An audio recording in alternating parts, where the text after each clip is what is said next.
Presiden Amerika Serikat Donald Trump mengeluarkan 20 poin rencana untuk mengakhiri perang di jalur Gaza yang salah satu poinnya adalah pembebasan sandera. Lebih lengkap akan kami bahas hal ini bersama Guru Besar Hukum Internasional Universitas Indonesia Hikmahanto Juwana. Prof. Hik, selamat sore, apa kabar? Selamat sore, baik, kabar baik. Terima kasih sudah bergabung bersama kami. Dorongan poin ini dikeluarkan oleh Amerika Serikat yang sampai dengan saat ini belum menyatakan sikap atas kedaulatan Palestina. Bahkan terakhir yang kita ingat di dalam UNGA waktu itu. Ini hal baru atau justru ada hal lain yang perlu kita perhatikan di sini? Jadi gini, yang kita perlu pahami adalah setelah debat yang disampaikan oleh Presiden Trump, kemudian ada juga sejumlah presiden, itu ada meeting, sideline meeting antara Presiden Trump dengan negara-negara Arab, termasuk di dalamnya ada Indonesia, Bapak Presiden Prabowo. Pada waktu itu kita mungkin lihat ya. Yeah. Di situ pada waktu Presiden Trump memuji Bapak Presiden Prabowo terkait dengan pidatonya. Nah, dalam konteks pembicaraan di situ sebenarnya beliau-beliau membahas tentang poin-poin yang bisa disepakati antara negara-negara Arab, Palestina, lalu kemudian juga dari pihak Israel. Nah, di dalam konteks itu, kalau kita cermati ketika Bapak Presiden kembali dari Amerika Serikat, beliau mengatakan bahwa ada terobosan, tapi beliau masih belum bicara.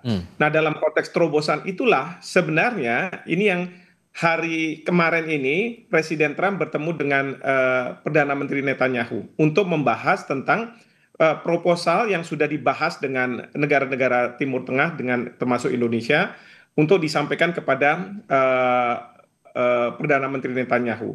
Dan dalam proposal itu memang serangan akan dihentikan dengan catatan Hamas akan menyerahkan hostages sandera, termasuk juga jenazah-jenazah yang selama ini masih ada di Hamas. Lalu kemudian akan ada pemerintahan sementara.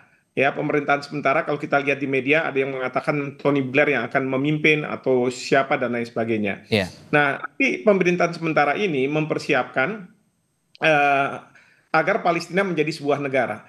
Nah, dalam konteks Palestina menjadi sebuah negara, nanti pemerintahan sementara ini akan yang memanage Palestina, lalu kemudian membuka bantuan dan lain sebagainya, dan kemudian juga melakukan rekonstruksi, di mana rekonstruksi itu nanti biayanya akan didanai oleh negara-negara Timur Tengah. Baik. Untuk membangun kembali Palestina di Gaza.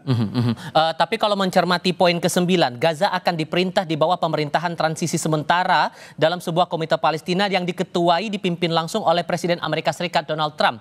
Anda membaca salah satu poin itu dan dari keseluruhan poin itu, ini menguntungkan Palestina? Menurut saya tidak ya. Seharusnya yang memimpin pemerintahan sementara itu harusnya orang yang netral ya. Saya nggak tahu apakah sudah didisclose nama Presiden Trump yang akan memimpin, karena dalam berita yang beredar itu nama Tony Blair. Tapi kalau menurut saya juga Tony Blair ini kan ada trauma juga bagi negara Timur Tengah, karena masalah Palestina ini kan bermula dari Inggris, Menteri Luar Negerinya yang memungkinkan orang-orang Yahudi di Eropa untuk membangun negara Israel. Nah, saya sih mengusulkan kalau bisa sih ada tokoh-tokoh dari Indonesia ya, seperti Pak JK yang memimpin pemerintahan transisi ini.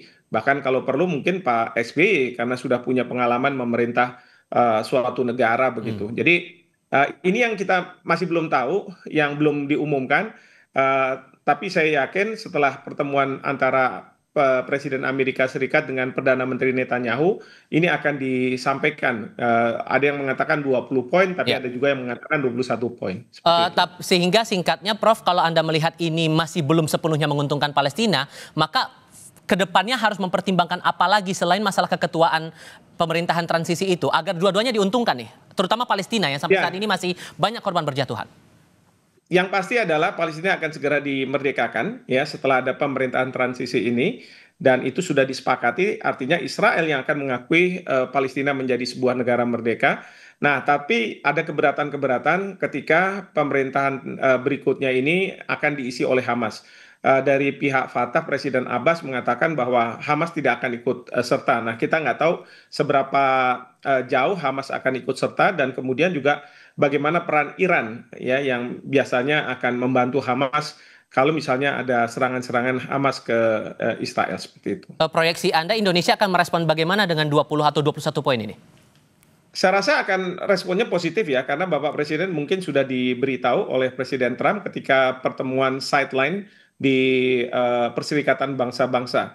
Dan seperti Bapak Presiden sampaikan bahwa kita menunggu adanya terobosan ya. Bahkan kalau saya lihat dari pidato Bapak Presiden ada indikasi memang Palestina akan segera dimerdekakan, meskipun beliau memberikan catatan bahwa Indonesia akan mengakui Israel sebagai sebuah negara kalau Israel mengakui Palestina menjadi negara, dan kemudian masalah keamanan sudah disampaikan akan menjadi jaminan dari masyarakat internasional, di mana Indonesia kalau ada peacekeeping operation oleh PBB nanti kita akan terbang sampai 20.000 pasukan seperti itu. Baik, Prof. Hikmahanto Juwana, terima kasih sudah berbagi perspektif bersama kami. Selamat sore, Prof.